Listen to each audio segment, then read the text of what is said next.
From Neural Newscast, this is Deep Dive, exploring the moments that shape today.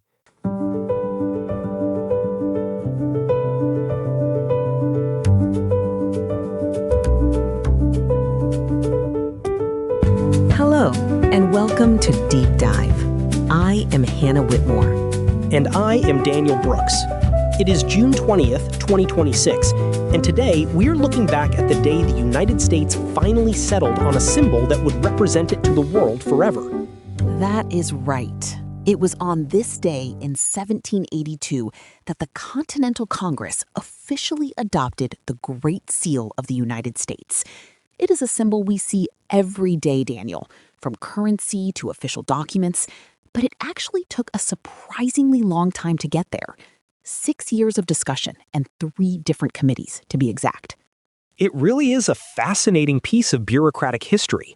You have to imagine a new nation trying to figure out how to project power and legitimacy when they were still finding their footing. The design they landed on is heavy with symbolism. We have the bald eagle, of course, clutching an olive branch in its right talon to represent peace, and 13 arrows in its left to signify the readiness for war.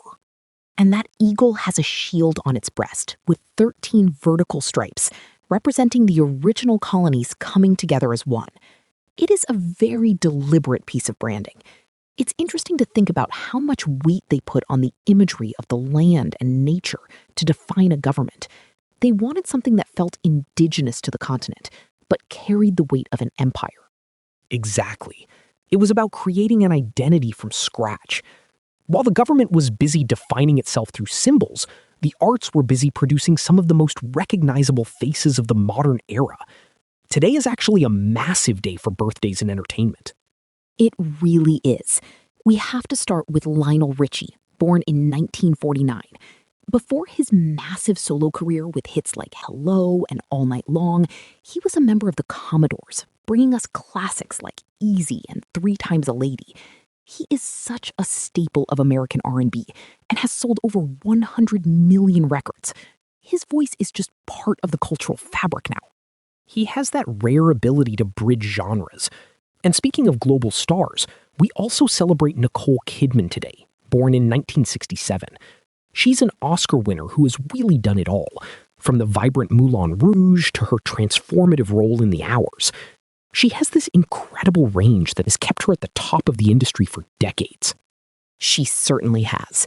And we cannot forget the man who defined the swashbuckler for an earlier generation, Errol Flynn, born in 1909. He was the ultimate action star of his day, known for those high-energy, charismatic roles in films like Captain Blood and Robin Hood that really set the template for the leading men who followed. Flynn had that daring spirit on screen, but there was a woman in the real world who was living out an even more incredible adventure. While we think of the mid-60s as the space race era, one of the most significant journeys of 1966 happened right here in our own atmosphere. You are talking about Sheila Scott. In 1966, this British aviator became the first woman to fly solo around the world. It was an epic 34,000-mile journey in her Piper Comanche, which she named Mithra. She did not just complete it, she absolutely dominated the record books, breaking over 100 aviation records during that single flight. Think about the logistics of that, Hannah.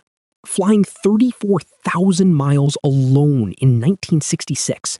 No modern GPS, just skill, charts, and sheer endurance. It really highlights the shift in what people believed was possible for a solo pilot, and specifically for women in aviation, at a time when the world was looking toward the moon. It is a testament to individual grit. Whether it is a pilot in a cockpit, an actor on a soundstage, or a committee in Philadelphia, June 20th seems to be a day for people who are determined to leave a permanent mark on the world. It certainly is. From the seals of power to the heights of the sky, these stories remind us that history is built by those who are willing to take the long view, whether that takes 6 years of debate or 34,000 miles of solo flight. That brings us to the end of today's journey. I am Hannah Whitmore. And I am Daniel Brooks. For more, visit deepdive.neuralnewscast.com. Deep Dive is AI-assisted, human-reviewed. Explore history every day on Neural Newscast. We will see you tomorrow. This has been Deep Dive on Neural Newscast, exploring the moments that shape today.